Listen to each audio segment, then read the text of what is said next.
First of all, thank you for all of the help that you give us, not only by supporting us pay the rent, keep the lights turned on and so on, but also for your attendance to come and support this kind of a practice, this kind of a teaching. Thank you.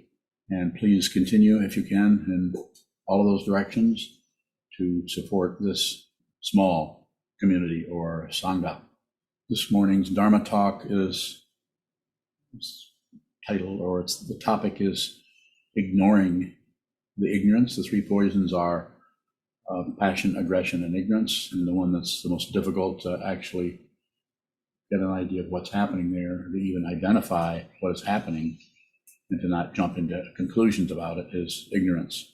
The very nature of it is to just not see, not look, not smell, taste, touch, think, not do anything with it other than either flat out ignore it, which is possible to do. Even in your meditation, you can do that. Without instruction, very difficult to not to mistaken that for some kind of samadhi. So ignoring the ignorance, more obvious ways of doing that are through the first of the three poisons, passion and aggression. Passion could show up as blaming someone, filling up the space with who did it, why it happened, who shouldn't have done that. Just loads of information, soap opera about what's happening in your life, and that is all hooked up to, conjoined with all the other things that you're shutting down on or trying to get turned around to your advantage. Me and my ideas, my stuff, what I'm doing, what I know, what I don't know. So as soon as something shows up, we want to do something with it. We want to accept it, reject it, shut down, elaborate on it, make use of it, various things. When the way I talk about it, it's not the only way, but the way I talk about it is just receive it. Whatever shows up, supposed to be there, I guess would be a simple way of saying it. It's dependent on so many sources. You can't find the first source for anything. It certainly looks like it. And this is quite often what the mind, the ego mind, goes for, is to try to find who, why I'm feeling, why am I feeling this way? Why? And it just ends up going in circles, some kind of a search for something. And also just getting angry. Something happens and it causes some kind of distress.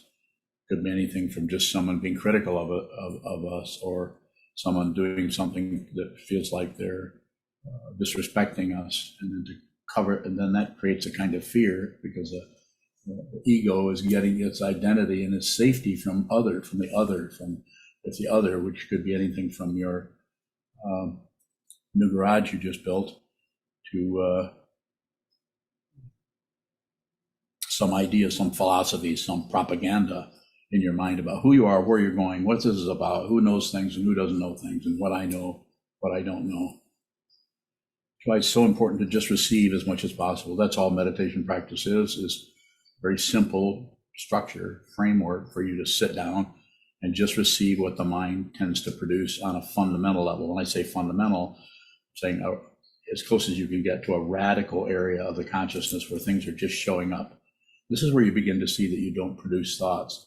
The thoughts are just self-arism. They just arise out of causes and conditions, just like you didn't make these ears. Of course you didn't. You didn't make these. Not only did you not make these, you didn't make your own ears. But you say, well, this is my ear. Oh, my ear itches, or something like that. But it's not really yours. The ownership is a way of covering up what it actually is. So it's a way of ignoring what it actually is. And what is it actually? It's not separate from anything else. It's a simple conceptual way to say something that you can't really use as a way to go into that necessarily. It's something like a formula or a menu for a meal or a recipe. It's a structure in consciousness that we can use so that we can be encouraged to go with the awareness deeper, for lack of a better word, deeper into that area of the mind that we call consciousness, and see what is it? What is it? What? Not why. Why just spins out and goes this way and gives us the feeling that we're accomplishing something. Another kind of ignoring the ignorance is just to create circles in your life. I like it, I don't like it, it's good, it's bad. One minute I feel good, the next minute I don't feel so good. That coming and going fundamentally is just a very nature of relative truth. Things show up and they go away. You're really good feelings about everything, and then the attribution is to, well, I feel good because of this, I feel good because of that. So it's a very simple-minded way of connecting yourself with relative truth in a way that reinforces and makes our life seem believable. Seems like, well, this is what we're doing, this is where we're going. We have a story about our life, who we are. We have our family. We name all of our children, maybe. And so it's a way of turning away from something that we were beginning to see, but some kind of fear arises there that is, you can't describe it. It doesn't even feel like fear. It's just kind of an otherness that is starting to come around the corner, and we just turn away. We distract ourselves. So the ignorance that we are beginning to do in this area is not working. So it's about to show its face, and we're about to have to receive what is, it's like threatening clouds in the sky. It hasn't rained yet, but the threat is there. So we run inside and watch television. Kind of a ridiculous metaphor for it, but it's like that, it's like that kind of turning away from something you really should be looking at. And if you're a strong meditator, if you're spending a lot of time sitting down, holding still, and watching the movement of the mind,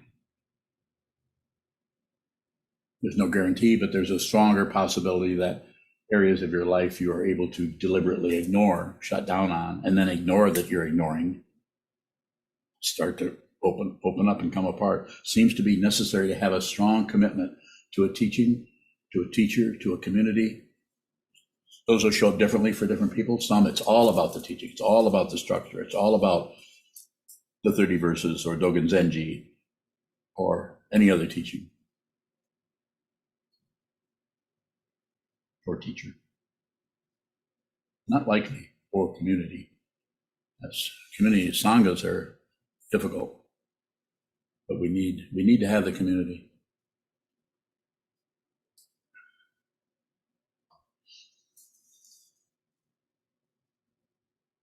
There's really a lot of room for questions in there, and I could ramble on here for a while, but I really would like to interact with you if you have questions about, especially about these, the 3 poisons, but specifically about the ignoring part, because that's very subtle. You know when you're angry and when you're pounding your fist or shaking your finger at somebody, aggressive. I had an interview with Yogita where she was asking me about yesterday's talk or interaction at the retreat, saying, what was it you said? Were you mad? What were you mad at? Why were you so mad? Did you say, did something trigger you? Did you say that? And what did I say? Can you quote me?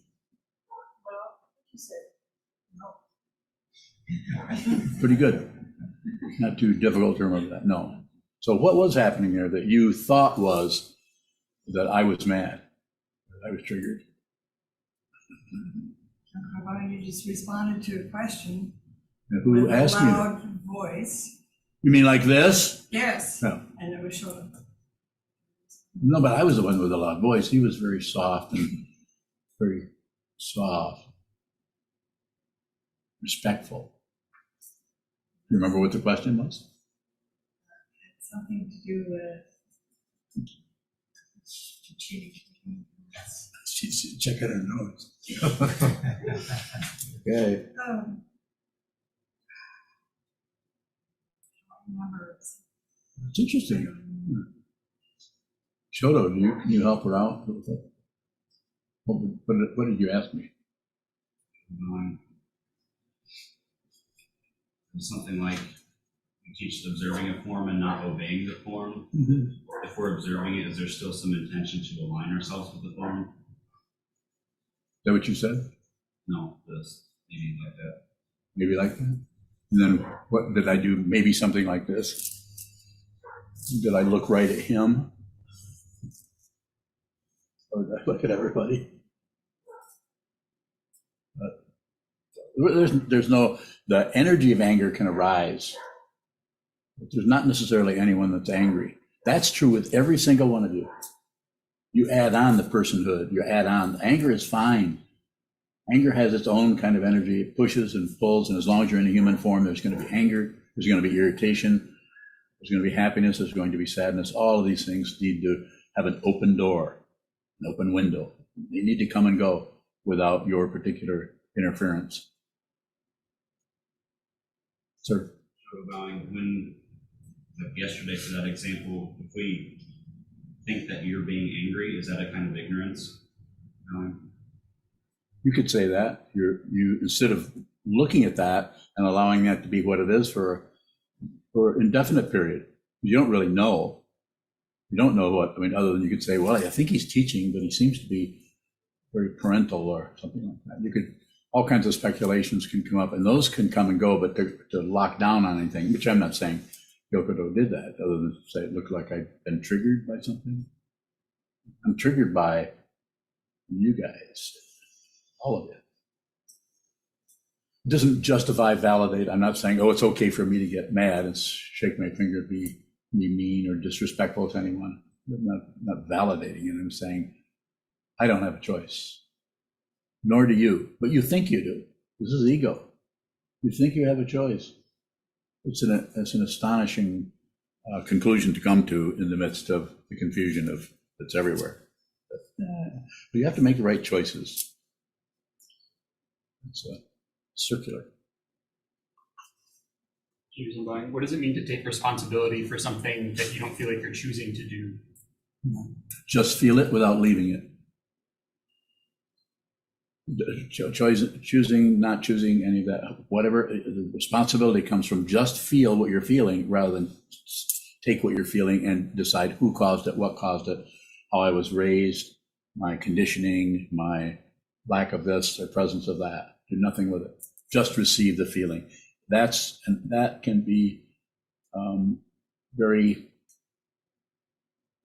it could be disappointing. It's going to be disappointing, but it could also be very threatening that you're having emotions come at you that you didn't cause those. Why? There must be somebody, something. We immediately buy into the trajectory of relative truth to find the cause. Why is this happening?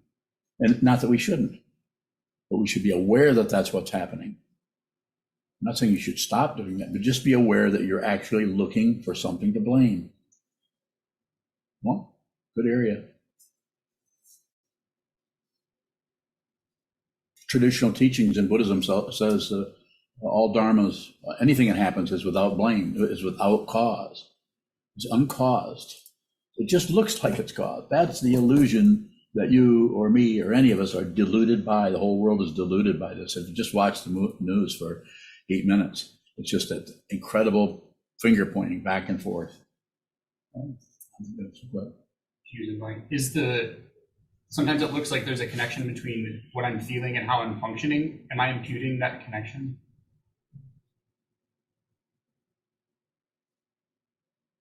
Probably. Just that you're saying it tells me you've been looking at that. You're inventing something around it. What? You didn't look at it just as it is. You put something on it. You put some condiments on that before you ate it or you received it.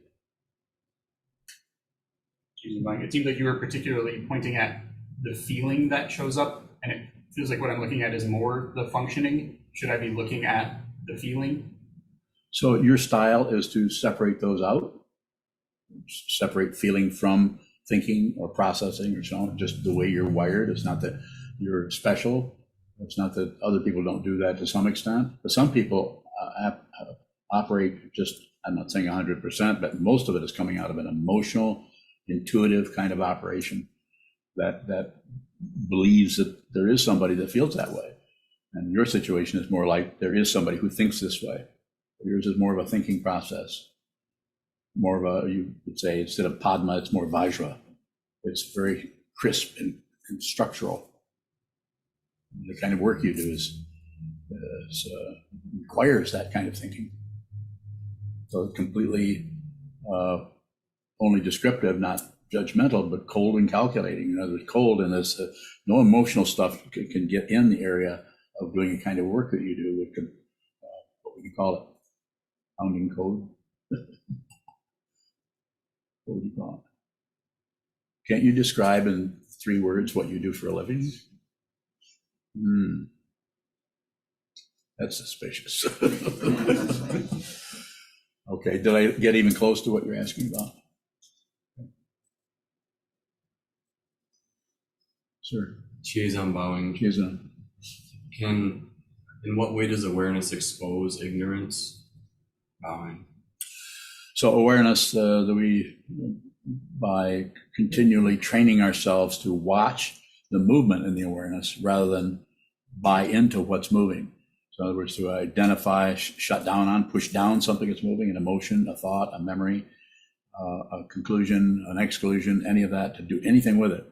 So what we're doing when we're practicing shikantaza, other forms of meditation too, but a different approach to that, sit down, hold still, and watch the movement. You're not only,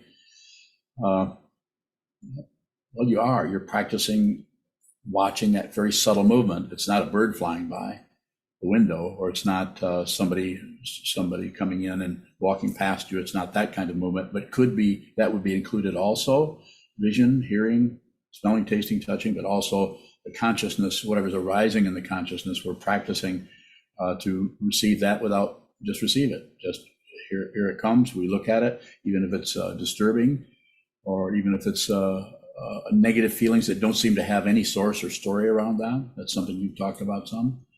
And I have also, all of us have had feelings like, quite often, if you have really negative feelings every morning, well, instead of just working with that and to see what that is, we, in our society, our culture, it's depression. Well, you have depression. Are you depressed? Someone asks you, are you depressed? As if that's some kind of universal nomenclature.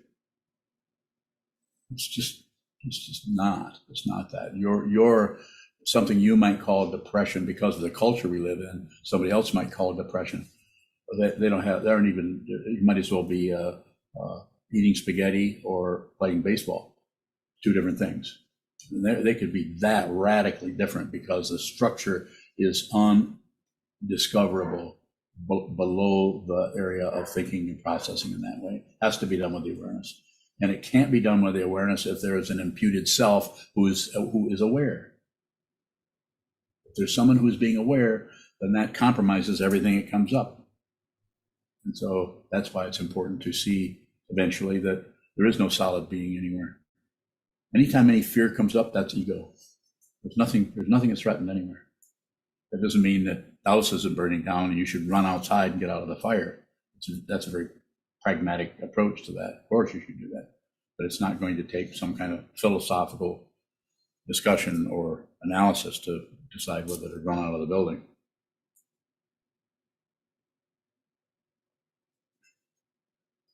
Sokuzan bowing. I have another question about the ignorance of ignorance, and what Yes. is it that prevents awareness from breaking through that barrier or seeing through that deception? Bowing.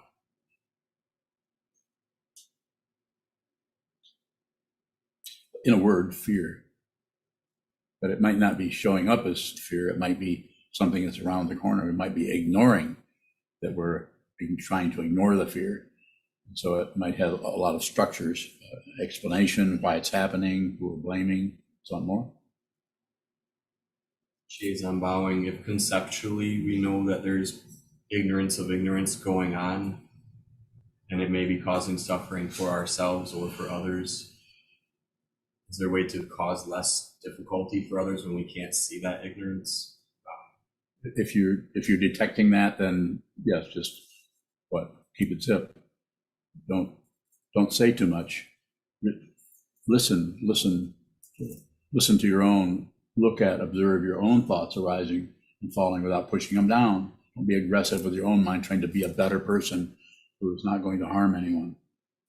The ego is looking for any credential it can get to be a really nice, kind, wonderful, loving person. And sometimes we'll even tell ourselves how loving and wonderful we are, and yet all these other people are asses. We realize how great we are, how hard we try It's more. Certainly. Further questions? Mahesh Bowing. Mahesh? So if it is greed or anger, there are signs that tell us like there is anger, we are pushing away or we are attaching to things. For ignorance, how do we know that we are ignoring something? What are the signs? Bowing. So that would have to show up for you. And it would be, that area is harder to see. The aggression is easier to see because it's an obvious activity, or the passion is easier to see because we're grasping, controlling, manipulating, interpreting, blaming, all kinds of attributions that help us not see the fundamental situation of what this is, that there is no solid self anywhere and there's no solid other. That's the illusion we're deluded by over and over again. And so as far as those signs that you're asking about, you'll have to see those yourself rather than, not that they aren't elaborated on everywhere. I'm not going to do that. Chisho, do you have a question? Ishwawing, I wanted to go back to your exchange with Chiazan. What does awareness exposing ignorance even mean? Bye. It means that what was the question again? Ishwawing, I thought in that exchange, or maybe Chiazan asked that question, what does that awareness exposes ignorance? And I'm asking, what does it even mean for awareness to expose ignorance? Did I say that? Probably Chiazan asked that question and you responded. Bowing. I ignored it and went and said what I wanted to say. Pretty much. So the idea with awareness, what is it? You know, it's a word that we're not even sure how you could describe that. We can kind of describe what it does, but it's very difficult to pinpoint that in such a way that, now I can explain that to my son or my daughter or my friends. Very difficult to do that. So the idea there is to train your mind to just receive what shows up, no matter what it is. Receive, without comment, without elaboration, so that when you do go back into the rest of your life, having dinner, fixing breakfast, mowing the lawn, if you have one, doing your laundry, that awareness is also receiving. Actually, I'm not saying I don't do a meditation and action practice where you have to watch everything you're doing or be some kind of a emphasis on every movement must be watched. I would say hang out in your life, just live however you live, but spend some time sharpening the blade that is going out, the blade of awareness that's going out into the world that is extremely complicated, swinging that blade around so that you're doing it more about endeavoring to have some insight into what this is, rather than just operate out of your projections onto what that is and be brutal in this area and very, very kind in this area and very, very, I don't give a shit in this area. Passion, aggression, and ignorance. To just see what this is. Don't miss your life. And sitting down, holding still, facing a wall will slowly introduce you to areas of your life that you may be shutting out or missing, so that you can be aware that you're doing that. And just being aware that you're doing that may show up for a while as feeling kind of helpless, feeling pretty disappointed. But that's the path. The path is not sprinkled with gold dust. It's difficult. You have to actually go right through your karma. And you will misunderstand what karma is if you continue to come to conclusions about something you haven't even smelled, or you've been blocking out, and you're trying to stay back here down the hallway in a door with the door bolted, trying to figure out what your life is about. No, go through the door, go down the hallway, walk directly into it. As Trungpa Rinpoche would say, march directly into disappointment. The negativity that arises in your mind is your Dharma gate. Look at the gate that looks like a wall, and then at some point, to go on to use visual, those kind of simple metaphors, eventually you'll see the hinges. eventually you'll see the latch. And the latch would be, you could see that's shikantaza. It's gonna put a latch on that wall so you can open that gate, so you can push it open, so you can swing it open, or so that it will just spontaneously open and you'll begin to see that which you don't really want to look at. Any question? Behind you. Photobowing Ross from Ireland asks, is it correct to see awareness as emptiness? As emptiness? No. Emptiness is a concept about what awareness eventually stumbles into. Oop, there isn't anything here. So that's the beginning of it. If there's still ego there, then ego is either runs away or starts to build all kinds of concepts about it and calls it by its Sanskrit name. And all kinds of strategy around emptiness. Actual emptiness can't be seen. You're not separate from that. This is an illusion. This is unreal. I'm not saying it isn't scary or magnetizing or seductive. Of course it is. Powerful nerve endings everywhere. They're going to get abraded or they're going to get soothed. And there's all kinds of variations on that, as you know. And what do you do with that? Just observe that, just see that, just receive that. Chisho. Bowing, I want to go back to my question. If there is awareness, is there ignorance? Bowing. Yes. Can't have awareness without ignorance. It's a duality. Awareness and then ignorance. It's a duality. At some point, those collapse into each other. Just a way of saying it. They don't do anything at all. But at some point, that which is aware and that which is shutting out are not separate. You can bring your considerable intellect this way and take this apart, what I just said. Deconstruct it, and I will watch you do it. Bowing, I was trying to see the difference. I can be aware of aggression. I can be aware of passion. Is it possible to be aware of ignorance? Bowing. You can be aware by looking back, not so much at the time, perhaps, but looking back to that something there that where you were shutting something out that later on you saw what you were covering up. So that would be a way, not the only way, but a way that it would show up. We've all had a little bit of that experience. We looked at something, we just didn't want to know any more about it. But I often use the example in my life of my bookkeeper having my checking, cancel checks and everything, and I knew what that was, and his wife was in the front seat of the car, and she was pointing to holding it up like this, and he was walking ahead of me and was going like this, and I could see him do that, but I just didn't want to know that this person was cheating me. I just didn't want to know that. So that's other ways of doing that, but this happened around 30 years ago. So it was painful. Eventually, I couldn't deny that anymore. I mean, eventually it just crawled up my back like 50 to 100 caterpillars going right up my spine. Oh, that's what I was shutting out. I didn't want to know. I really loved him, cared for him. I thought he was a great person, and I'm sure he is a great person. It's just that he needed money and didn't want to ask me for a raise because he thought that I wouldn't give him one. Or this was many years ago when I was in the commercial sign business. Go ahead, Kisho.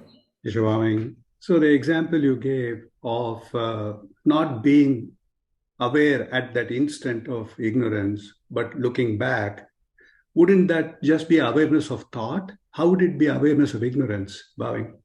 I think it was the memory of what was happening in the consciousness at that time, and knowing that there was a deliberate, based on fear, there was a deliberate shutting down that I knew that I didn't want to know that, and so.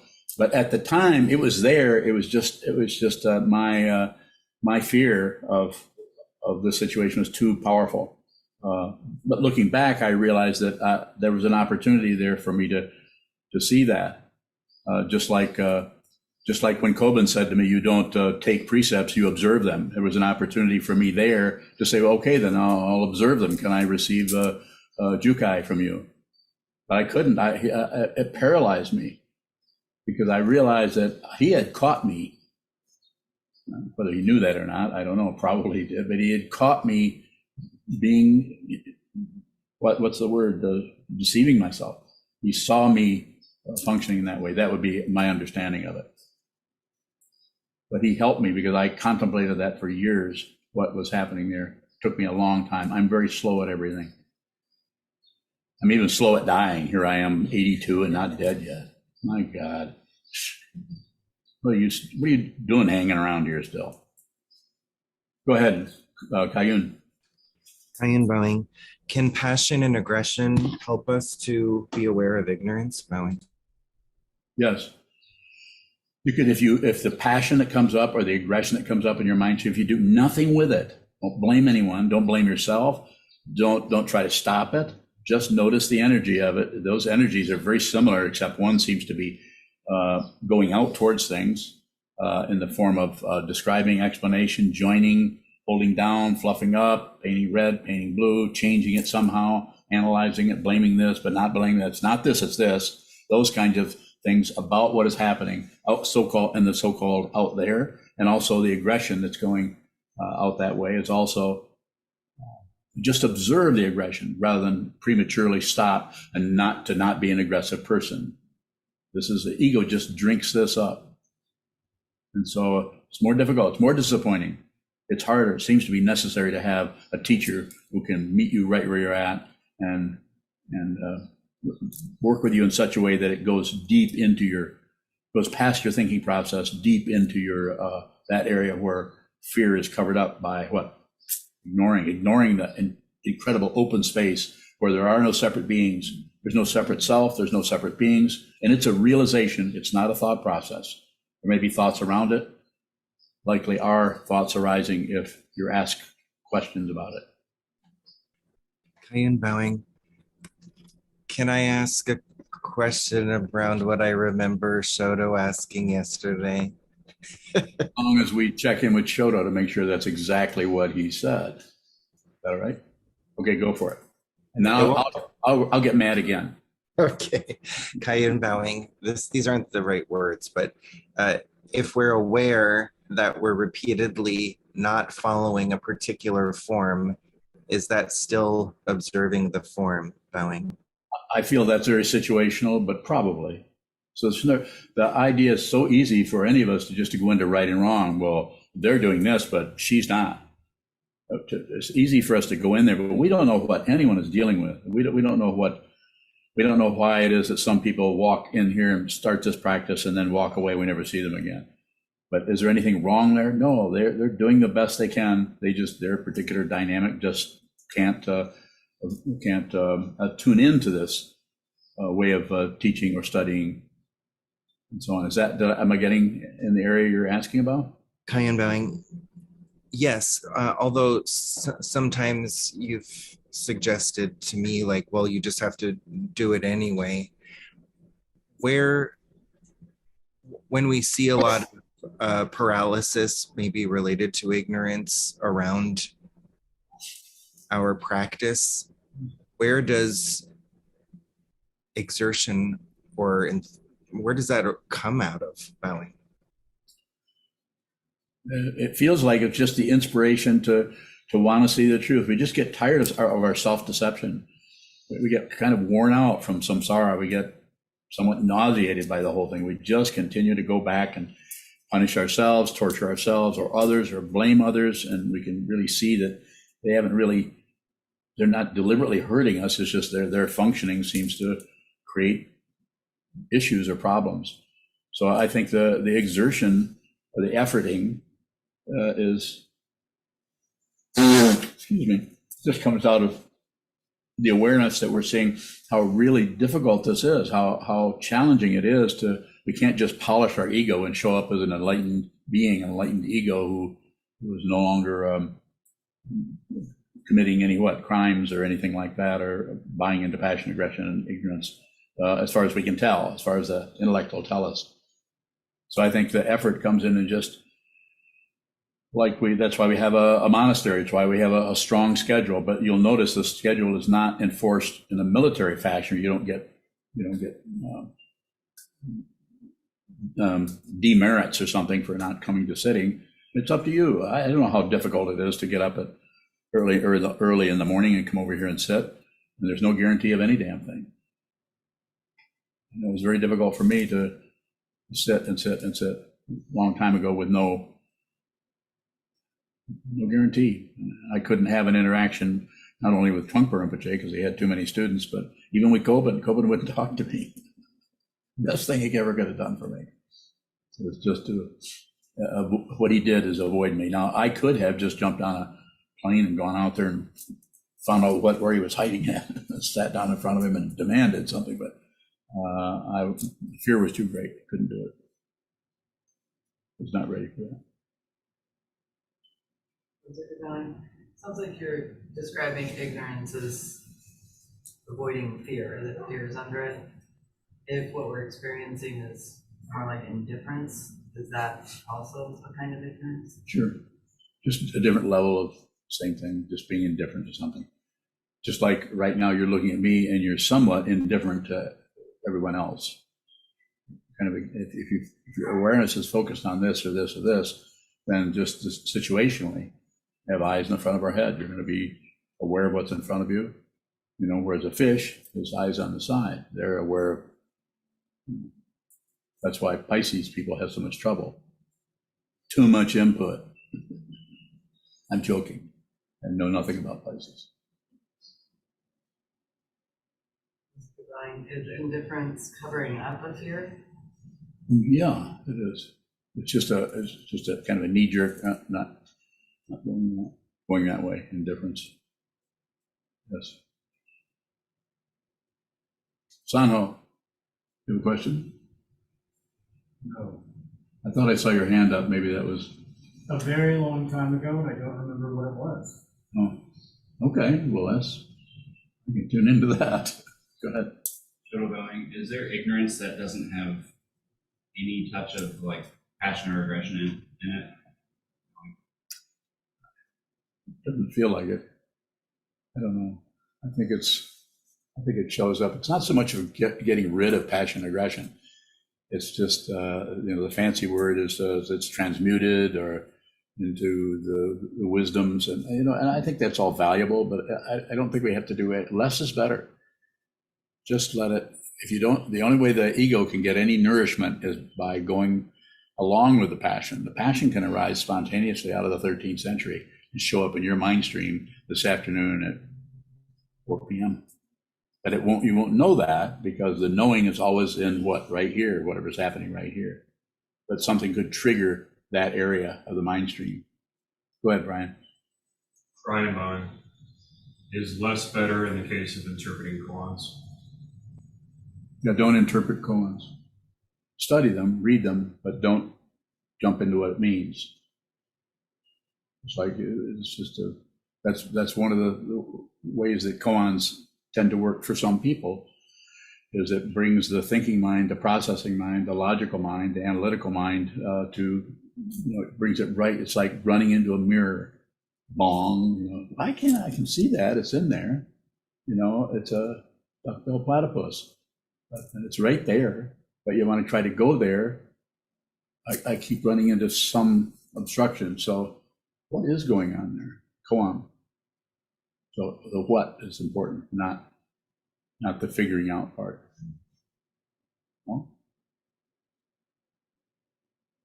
Brian Bowen, isn't there already an interpretation? yes, there's a whole book. 100 koans will tell you what they all mean. You read that? Don't read it. And if you do read it upside down. So that it takes you longer to figure out what's being said. That'll slow you down. Does this mean okay, or there's 3 koans you're thinking about? I'll get right on it. Okay. Andre? The meaning of the phrase ignorance bliss. Ignorance bliss? I don't know, what do you think it means? Where'd you read that at? I don't know, just roll, just, Just roaming around? I think I really want to ask you a question. Is ignorance. Ignorance is suffering. You're ignoring suffering in that form of belief. Temporary. Just like aggression. If somebody does something and you get up mad, it's a temporary, you get rid of some energy. You download that energy on somebody else. You may not hit them or something, but you could, just like I did yesterday morning I was asked a question and I immediately got cranky. Now, some of you probably thought, oh, isn't that little old man that big fat old man is getting mad. So it could be, but it's temporary. It doesn't last. The whole world is operating out of the temporary thing they think is permanent. Nothing lasts. Everything that shows up is going down, including enlightenment. If enlightenment is a relative situation, it's going down. It's like kensho, or insight into your true nature, is sometimes taught. That won't last. The very nature of insight is it goes away. Yes, sir. With the talk title, Ignoring the Ignorance, that seems different than just talking about ignorance. Is there something you're pointing at with that kind of two-stage ignorance? One of the things I was having trouble is trying to think about another talk title. And so that I asked Unyo and she didn't have one. So I just kept thinking about ignoring. And I thought, well, I've talked about passion, aggression, and ignorance many times. So how can I talk about that in a different way? I'll just give it a different. And then Junchu wanted to know what.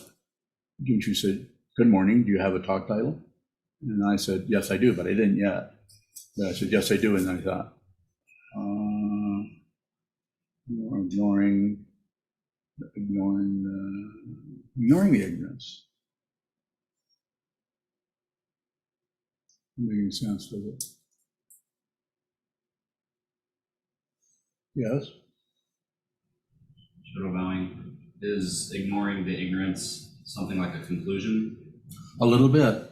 It's a way of just not, it's a way of, ego, the self-centered part of the consciousness, the seventh consciousness, that part of consciousness that is paranoid. Someone who's paranoid may not know they're paranoid. If you know you're paranoid, then you're on your way of getting free of that paranoia. But someone who is paranoid and is locked into it actually thinks there are bad things about to happen, or someone is screwing around with them or coming after them or going to hurt them. We actually believe that. No investigation going on there at all. More? So, Do you still ignore ignorance? sure. Otherwise, I wouldn't know about it. I've not become free of anything. Go ahead. Use environment. So is the best that we can do give the benefit of the doubt? That's the path. The path. Ground is suffering and confusion and paranoia and fear and depression and disappointment. What is this world about? What can we do? Well, if we stumble into this path or are introduced to this path, we can train our minds to see the truth, simply put. Sit down, hold still, and watch what is happening in the mind. You don't have to be a Buddhist necessarily, or you don't have to believe in anything, but just watch, actually witness what's happening in your particular mind, or which I would do here. This is basically why I'm even up here, is because I was told about that and began to practice that. And so giving something the benefit of the doubt is still path. There's a ground path and tradition. There's suffering. The path is one of training the mind to see what is happening without dumping opinions, judgments, elaborations, conclusions on top of it and protecting us from what that is fundamentally. It takes a while to get to the fundamental understanding. And the reason it takes a while is because the ego, that part of the consciousness that is paranoid and thinks it owns some stuff and doesn't own other things, has a say-so here and no say-so here, and just has the politics of experience constantly going around in one's head. We actually think we are somebody going somewhere, including to enlightenment. So path is still, the area you're mentioning here is still a path. Give it the benefit of the doubt. I say, some people say trust or believe. I don't use any of that. I just say, whatever's showing up, I say, give it the benefit of the doubt. That way you'll spend more time looking at it rather than concluding something about it and backing away from it, concluding something about it and attacking it, concluding something about it and blaming. You'll actually be there with your awareness about it because you're giving it the benefit of the doubt. Let's see what this really is. I will look at that for a while.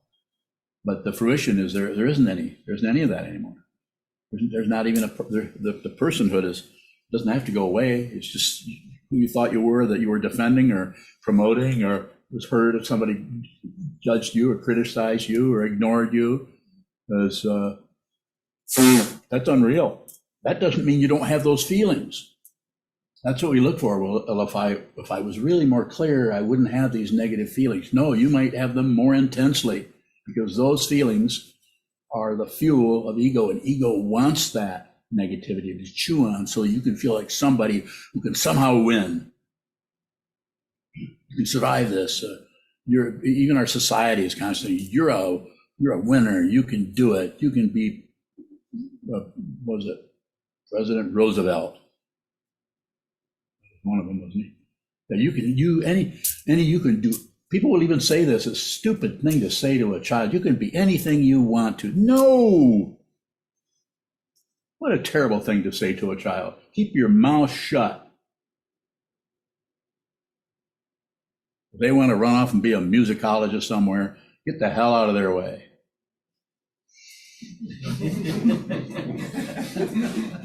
Yeah, he's not smiling, so it did not work. But I'm saying, I don't mean that like I would ever get in the way of any of my children, but it took a while to see that I really have to respect each one of them and to see what they need to do with their life and not put my 2 cents worth in there any more than unless they ask me about it. They don't ask me, they don't get much over here. Not that I'm a great parent. That probably was a crappy one from the point of view of those children and their mother. Well, I wonder how respecting that ignorance shows up. You say often that you look at things for a really long time before you do anything. I do. Is that how that shows up? For me, that's how I don't come to a conclusion about something for a long time. And I may never come to a conclusion. And if I do come to a conclusion, no one comes to a conclusion. The conclusion concludes itself because I just looked at it, and suddenly it's 12 midnight. Time for the pumpkin to turn into an orange. Remember that story? No, there was a story like that. Can't remember something that ever happened. Or can you? After all, you work for Google. That's the artificial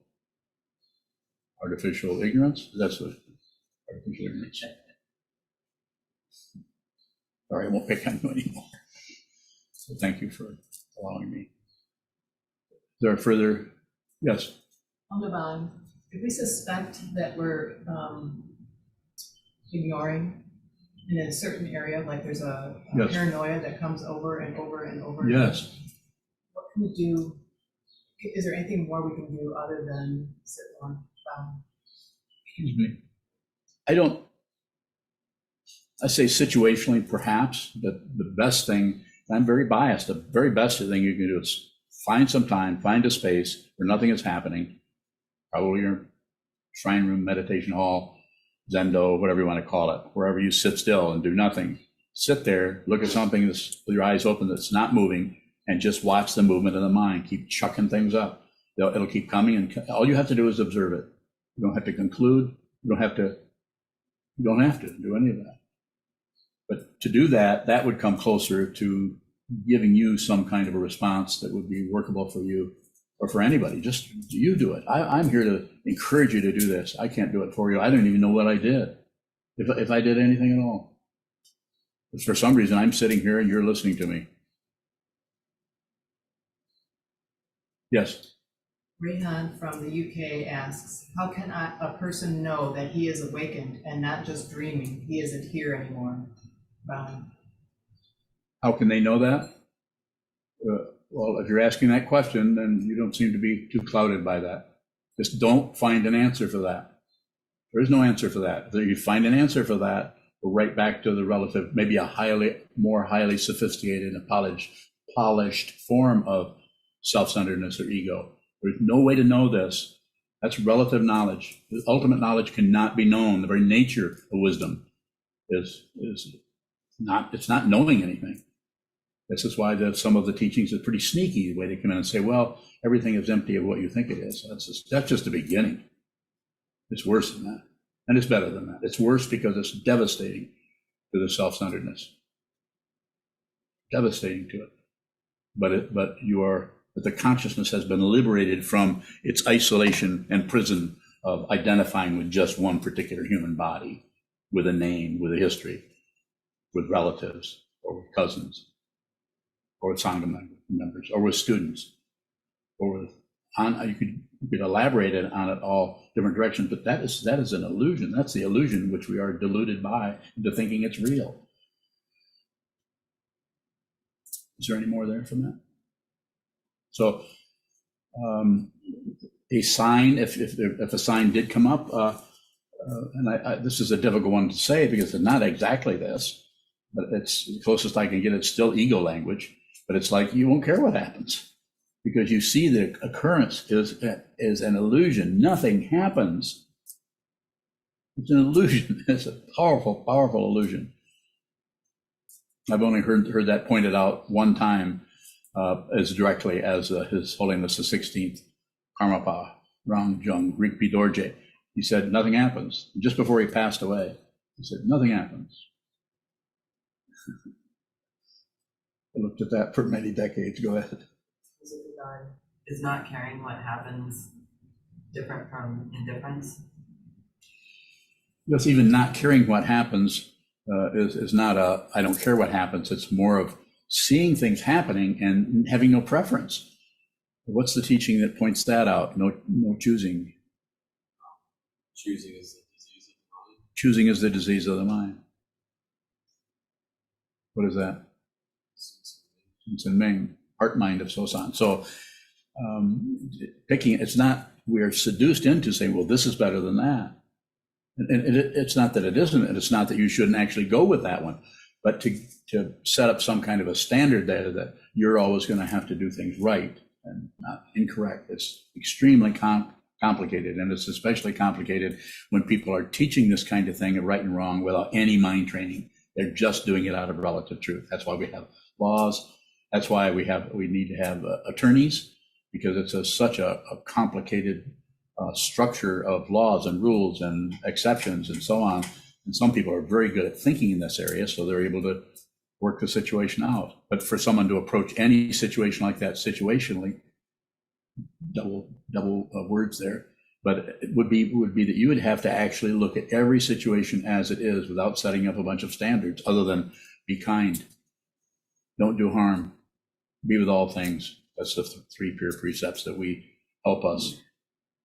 It'd be difficult for a whole society, which was the inspiration that Trungpa Rinpoche said or had in an enlightened society, people that would be kind to each other, love each other, support each other.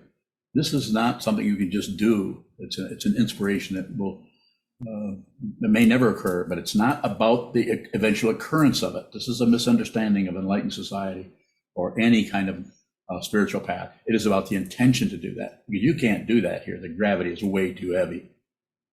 This is most of this world's going down, in case you don't know that. It's going down. You don't have to buy that. But if you ignore it, you'll go right with it. You don't have to buy it, passion. You don't have to reject it, aggression. What was the other one? You're ignoring the ignorance. So thank you for your help. So don't do anything with it. And that way, the dynamic that shows up with you, with your karma, with your, what if you want to call it, a position on the path, will be without blame. There will be no credit, no blame. It will just occur. And in the sense that it occurs, it also, nothing happens because of non-dual, just more concepts about something that is just about impossible. It is impossible to explain or describe because you have to see it. You have to turn away from the world Go within. How do you go within? Use a wall. Keep the eyes open, because that's the part of the consciousness that most encourages or supports the feeling of otherness. Sound comes from any direction. Feelings come from feelings, smells, tastes, and so on, thoughts. But sight is over there and looks, reinforces the separation. Yes, sir. Is there a difference between the ignorance and the three poisons and just being unaware of something? What is it you want to know?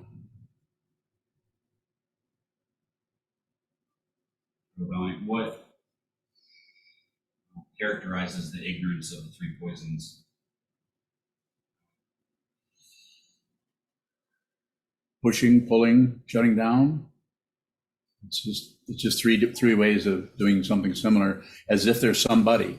It reinforces a part of consciousness, and consciousness always finds the form it needs. And if it's under the auspices of a solid self or a dictator that needs to have this and doesn't want that, it happens in families. It happens at my kitchen table when I was a very young boy, seeing that somebody's in charge here, and it's not me. It was my stepfather. More? Sir. Alshan bowing. Earlier to what you were saying, are you pointing towards that the act of choosing generates ignorance? No? Sure. So the choosing would be probably aligned with passion, wanting that, choosing that, liking that. Not against that. We don't need to stop that. Just be aware of how that's working, and aware that there's no one choosing anything. Just the choosing chooses. The dependent origination chooses. You decide what flowers to plant here. And not going to do that over here, and it's just a relative structure. But there's no being there doing that. Even though there's a body there with a, excuse me, apologize for all the nose blowing. More? Alshan bowing.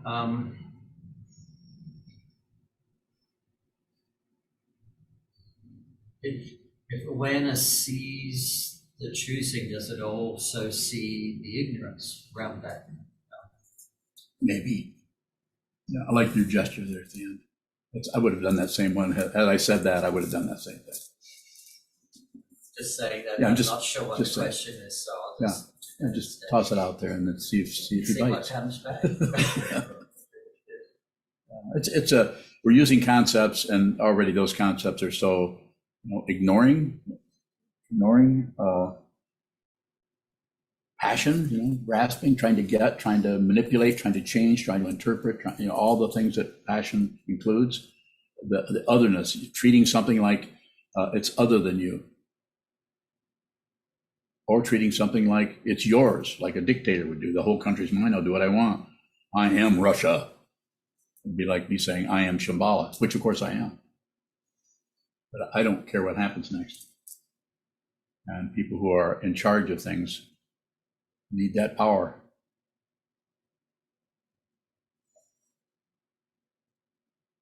Are we at the end of our sojourn? Did you have one? Go ahead.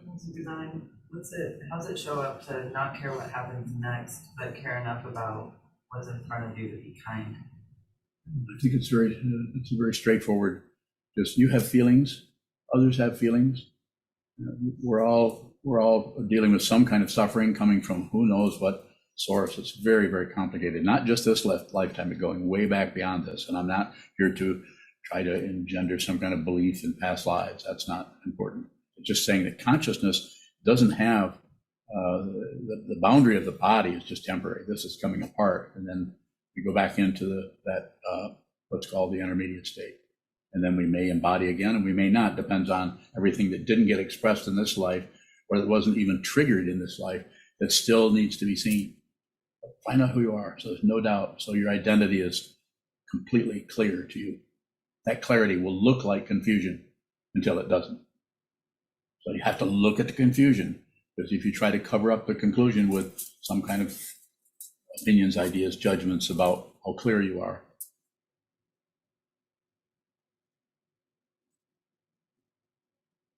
Is there a final interrogation? Interrogatory? Does that mean anything? Interrogatory? Sokuda bowing. Go ahead, Sokuzan. Sometimes it feels like when I'm looking at things that or something arises that I could sense I've ignored and there's a pattern, there's traumas under there.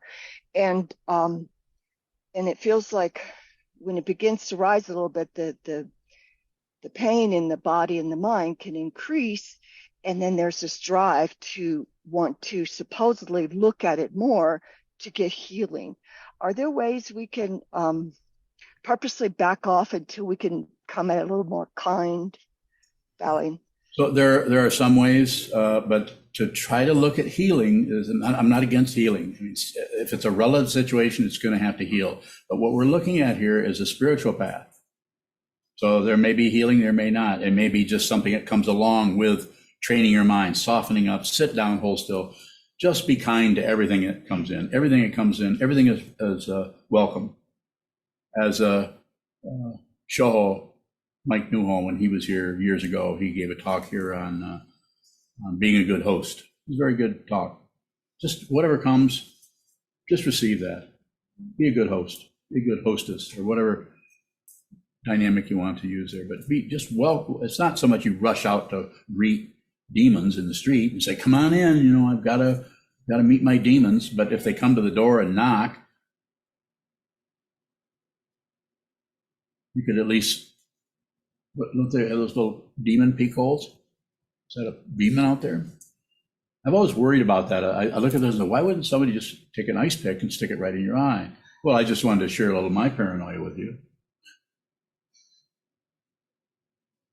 I'm thinking about that for years. Every time I see one of those, I'm not looking out through that. I'm paranoid. That's how I know about paranoia. But you don't have to stop it. You can actually be with whatever arises. You can just be yourself. Be genuine, as Trungpa Rinpoche once said decades and decades and decades ago. Be genuine. He didn't mean be an ass and hurt people and express your anger towards everyone or criticism. He just, what was he saying? Just make friends with yourself. I know who this is. He was an incredible teacher. Without him, this old man would not be sitting here. And without Kobun, I would not be sitting here. I needed to be, my way of saying it, have to have my butt kicked by the Vidyadhara and the what was left of that be ground down into the dirt by Kobun. Did he do that? No, he didn't do that. I did it to myself because I so much wanted his respect, and not that I didn't get it, but I didn't get what I wanted. So it was very, very painful for me.